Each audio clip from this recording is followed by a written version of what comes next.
Oke, di sini gue akan bahas tentang gimana caranya kalian bisa networking ya dengan para konglomerat atau para triliuner bahkan nanti ke depannya. Jadi ini salah satu topik yang paling banyak diminta sama kalian. Teman-teman banyak banget nanya gue, gimana sih caranya lu bisa kenal banyak orang-orang hebat di usia yang sangat muda ya. Jadi ini gue pengen share tips yang mungkin jarang gue share sebelumnya, tapi gue harap kalau kalian dengerin ini, gue yakin kalian bisa networking. Karena networking itu penting ya untuk bikin bisnis, untuk bikin koneksi lebih banyak. Apalagi kita tinggal di Indonesia di mana semuanya itu butuh koneksi. Banyak yang suka ngomong kan, oh dia enak orang dalam. Tapi kan untuk bisa kenal orang dalam itu dia perlu melakukan yang namanya networking ini. Jadi networking akan jadi hal paling penting yang kalian akan pelajarin. Salah satu skill paling penting menurut gue di dalam hidup kalian. Dan gue akan breakdown gimana caranya gue pribadi itu bisa melakukan networking dengan para konglomerat. Ada pepatah yang bilang bahwa your network is your net worth. Dan itu gue rasa 100% benar. Karena lu ya akan jadi 5 orang terdekat lu ya.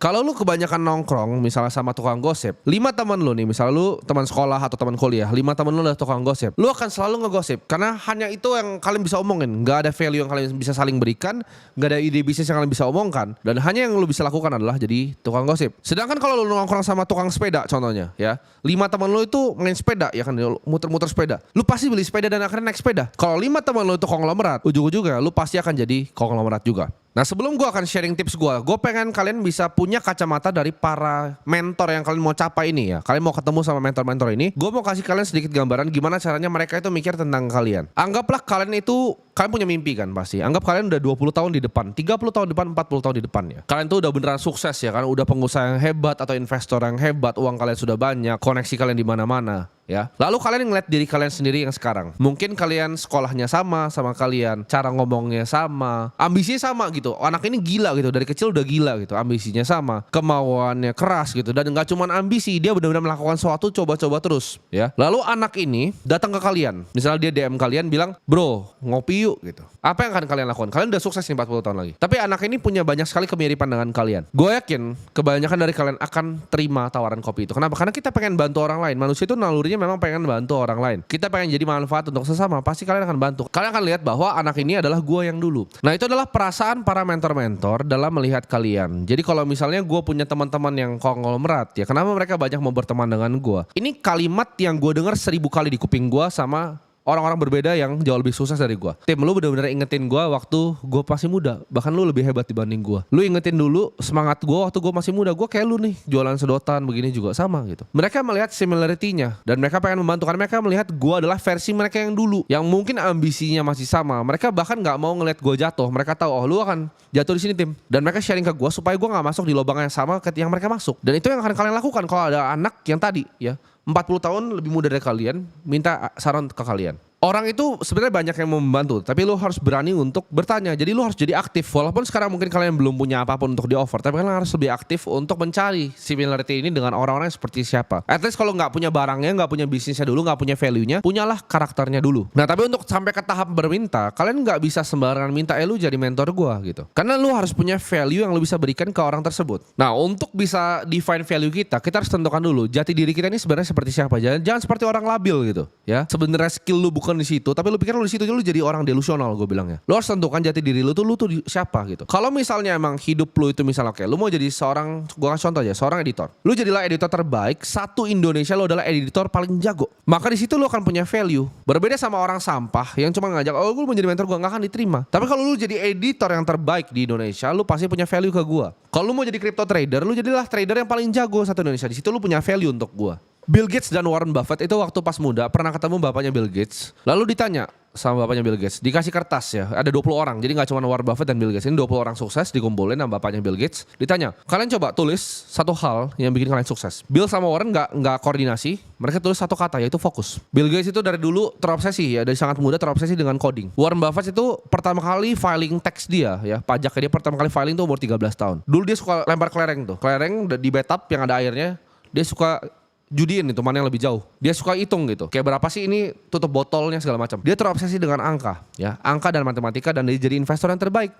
Dia nggak pernah ke kanan ke kiri, selalu jadi investor dan jadi yang terbaik ya. Bill Gates juga sama, dia terobsesi dengan coding. Oh, ini bisa bikin sesuatu ini dengan software dan segala macam. Jadilah Microsoft ya, perusahaan nomor 1 dengan market cap paling besar di dunia. Karena kenapa? Satu hal, fokus. Ini nggak cuma ada di dunia bisnis ya, tapi di dunia manapun selalu sama ya. Misalnya contoh di industri medis, Tony Fauci itu dari kecil selalu udah mau nyelesain penyakit menular. Selama 50 tahun ya, 5 dekade loh, 5 dekade dia gak pernah keluar, penyakit menular terus dia fokus. Akhirnya ketika terjadi pandemi 100 tahun sekali, dia yang dipanggil pemerintah untuk bisa handle pandeminya. Itu contoh fokus. Ketika kalian mau define kalian itu mau jadi siapa, jati diri kalian itu udah gak labil lagi, kalian berhasil fokus di satu bidang, gak usah, kalau udah kerja satu, udah satu aja gitu, gak usah sok-sok lu bisa A, bisa B, bisa C. Gini contoh, lu mau apply kerja gitu ya, lu jadi bos deh, ada karir mau apply kerja, dia bilang, bos gue bisa multitasking, gue bisa ngedit ya kan, gue bisa modeling juga di Excel, gue bisa bikin operasional, gue bisa IT juga bos. Lu bakal hire gak? Gak mungkin, pasti lu bilang nih orang tukang banyak bacot gitu. Manusia itu gak ada yang bisa semua hal. Oh, kadang lebih bagus untuk jadi generalis dibanding spesialis. Itu lu di dunia yang mana ya? Sebutin gue satu generalis yang jadi orang paling kaya, gak ada. Sebutin gue satu generalis orang paling sukses, dokter aja namanya spesialis. Gak ada orang generalis yang pernah berhasil di dunia ini, gak ada, satupun gak ada. Buffett itu investment, Bill Gates itu coding, Rockefeller itu minyak, Andrew Carnegie itu baja, satu. Semuanya satu dan satu. CZ itu kripto, satu ya. Jadi ketika lu belajar jati diri lu di mana, lu create value di mana, lu bisa mulai cari nih. Kira-kira gue mau belajarnya sama siapa? Nah ini penting, gue mau create networknya seperti siapa? Itu dimulai dari diri sendiri dulu. Kalau lu diri sendiri nggak tahu jati diri lu mau jadi siapa, lu nggak akan bisa ketemu networknya dong. Masa lu pikir lu paling jago di satu hal, lu networking sama tukang kayu, kan nggak make sense gitu. Lu cari dulu lu mau jadi siapa, baru lu mulai di situ. Gue selalu encourage orang sebelum lu mau coba bahkan networking, punyalah value. Kenapa? Kalau lu nggak punya value, apa yang lu mau tawarin bos? Lu bukan pebisnis ya, lu punya skill juga enggak, ngedit juga jago juga enggak ya, bikin media nggak bisa, trading juga kagak bisa. Skill lu apa selain tidur ya? Gak ada skill yang lu punya. Jadi kalau lu gak punya skill, gak punya value, gak usah mimpi untuk networking. Gak akan pernah ada yang mau ketemu sama lu. Contohnya, lu sekarang gak punya skill, lu ketemuin gue bantuin lu ini, gue punya ide bikin bisnis kopi kayak begini. Gak penting. Lu gak pernah bisa bikin apa-apa dan gak pernah terjadi barang yang lu bikin. Gak ada value yang lu bisa offer ke gue gak akan pernah mau jadi mentor lu gitu. Beda nih ketika lu datang lu DM, lu bilang gini, kok gue lihat nih, lu waktu itu lu mimpi lu mau punya Crypto City gitu. Gue ada konsep ya, apartemen modern, kira-kira gue butuh modal 200 miliar. 200 miliar ini gue pakai dan gue bakal ngutang sama bank lagi sekian, skemanya sekian, udah ada tanahnya, apartemennya gue udah pernah bangun 3 apartemen sebelumnya. Nah lu mau gak partneran sama gue untuk bangun apartemen ini yang untuk anak-anak kripto tinggal di sini? Nah itu beda cerita. Atau misalnya gue ada tanah 600 hektar di Uluwatu gitu, mau bangun komunal area, developernya seperti ini side plan-nya, ini udah beres nih, bebasin tanahnya. Itu beda cerita gitu. Tapi kalau lu gak ada value datang ke gue, oh gue mau bikin coffee shop di pinggir jalan, udah lu itu cari yang selevel dulu gitu ya. Jadi jangan salah kaprah, ini penting nih ya. Lu cuma bikin uang 10 juta, jangan cari mentor yang punya duit 1 triliun. Kalau lu punya uang 10 juta doang, lu cari mentor yang kira-kira bikin 1 M, yang masih make sense mau ngajarin lu gitu. Nah ini gue juga step by step along the way, gak tiba-tiba mentor gue konglomerat, pelan-pelan. Gue punya mentor, gue lewatin. Gue punya mentor, gue lewatin. Gue punya mentor, gue jadi partner, gue lewatin. Gue punya mentor, gue lewatin lagi. Selalu seperti itu. Jadi ada progresifnya. Jangan lompat yang dipikir, lu jangan mikir diri lu paling hebat itu, enggak. Harus sabar, sistematis. Dan lu pikir ini, kayak lu pikir bikin bisnis ya, bikin network tuh gak gampang juga. Ada beberapa hal yang lu harus perhatikan, nanti kan gue share juga, yang harus lu perhatikan. Setelah lu bisa create value tadi yang gue bilang tadi ya, lu bisa tentuin circle lu. Nah dari circle ini, semua bisnis yang gue bikin itu awalnya dari berteman. Karena berteman, oke, lu bisa punya ini, gue punya ini, kita bareng. Lu punya ini, gue punya ini, kita bareng. Selalu seperti itu. Dan awalnya selalu mulai dari pertemanan. Networking itu penting karena kadang berada di waktu yang tepat dengan orang yang tepat itu bisa merubah hidup lu 180 derajat. Kalian mau percaya atau enggak? Tapi lu bisa begitu bertemu dengan orang yang tepat di waktu yang tepat, kalian bikin sesuatu yang tepat. Beres itu kadang. Orang kaya itu sangat menjaga waktu kalian. Jadi kalau kalian dianggap nggak penting ya, atau nggak ada similarity sama dia, kalian nggak akan digubris karena nggak ada value-nya. Karena orang kaya itu sangat fokus ya, fokus akan tujuannya karena dia bisa sampai ke titiknya karena dia fokus banget. Itu terus yang dilakukan kayak Bruce Lee, satu tendangan 1000 kali. Udah fokus. Kenapa dia bisa fokus? Karena dia sangat menjaga waktunya. Ya kayak gue sangat menjaga waktu gue. Dan cara kalian ketika udah sampai nih, kalian udah punya mentor, selalu memberi dan tidak pernah meminta. Ini kesalahan yang gue selalu lihat. Gue kadang suka lihat kayak tips networking dari orang-orang yang nggak punya network juga. Karena bilang, oh hubungan tuh give and take gitu. Nggak ada give and take ya sama konglomerat. Cuman give and give gitu ya. Bukan give dan lu minta gitu. Atau kasih 3 kali, kasih minta. Nggak kayak begitu ya. Yang gue lakukan sama yang super di top, bahkan orang-orang di bayangan orang sebutnya ya, yang nggak ada tuh kalau kalian cari di list di Forbes tuh nggak muncul gitu. Tapi mungkin nomor 1 aslinya gitu.